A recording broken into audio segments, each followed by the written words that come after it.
ஹரே கிருஷ்ணா. பகவத் தரிசனத்திலிருந்து ஒரு கட்டுரை. மனுஸ்மிருதியை அவமதிக்கலாமா? வழங்கியவர் ஸ்ரீ கிரிதாரிதாஸ் பிரபு அவர்கள். மனிதர்களை மனிதர்களாக வாழ வைக்கும் பொருட்டு மனித இனத்தின் தந்தையான மனு வழங்கிய வழிகாட்டுதல்களே மனுஸ்மிருதி என்று அறியப்படுகிறது. மனித சமுதாயம் இறையுணர்வை பெறுவதற்கு இதுவே அடிப்படை என்று சொல்லலாம். ஆண், பெண், தாய், தந்தை, கணவன், மனைவி, மகன், கற்றறிந்த பிராமணர், ஆட்சியாளர், பிரம்மச்சாரி, இல்லறத்தவன், சந்நியாசி என எல்லா தரப்பட்ட மக்களின் கடமையையும் மனுஸ்மிருதி தெள்ளத் தெளிவாக வழங்கியுள்ளது.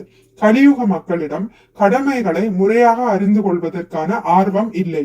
ஒவ்வொருவரும் தத்தமது சொந்த நெறிகளை கற்பனை செய்து அதன்படி வாழ்ந்து வருகின்றனர். இத்தகு சிக்கலான சூழ்நிலையின் காரணத்தினால் மனுஸ்மிருதியின் சில வழிகாட்டுதல்கள் நமக்கு விந்தையாக தோன்றலாம் அல்லது தவறாக கூட தோன்றலாம். இருப்பினும் தெளிவான வழிகாட்டுதலுடன் அணுகினால் மனித சமுதாயம் மிக உயர்ந்த நிலையை அடைவதற்கு இந்நூல் உதவும். உண்மை இவ்வாறு உள்ள போதிலும் யார் வேண்டுமானாலும் என்ன வேண்டுமானாலும் பேசலாம் என்னும் நவீன கால வழக்கத்தின்படி ஒவ்வொருவரும் மனுஸ்மிருதியை பற்றி தத்தமது அபிப்பிராயங்களை அவிழ்த்து விடுகின்றனர்.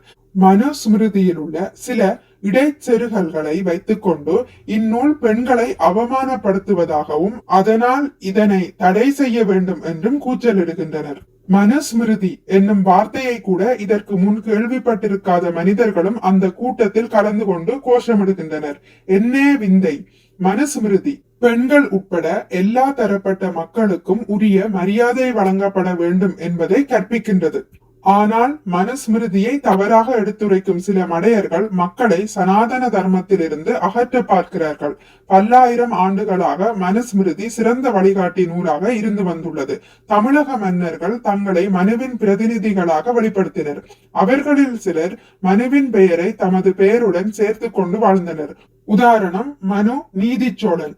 அந்த அளவிற்கு மனுவையும் மனுஸ்மிருதியையும் நம் முன்னோர்கள் மதித்து வந்தனர்.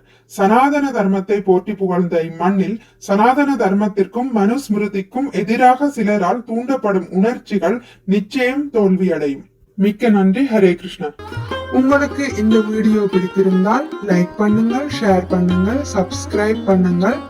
நோட்டிபிகேஷன் பெல்லை அழுத்துவதன் மூலம் அடுத்த பதிவுகள் உங்களை வந்தடையும். பகவான் ஸ்ரீ கிருஷ்ணரை பற்றி கேட்டு மகிழ்வோம். ஹரே கிருஷ்ணா.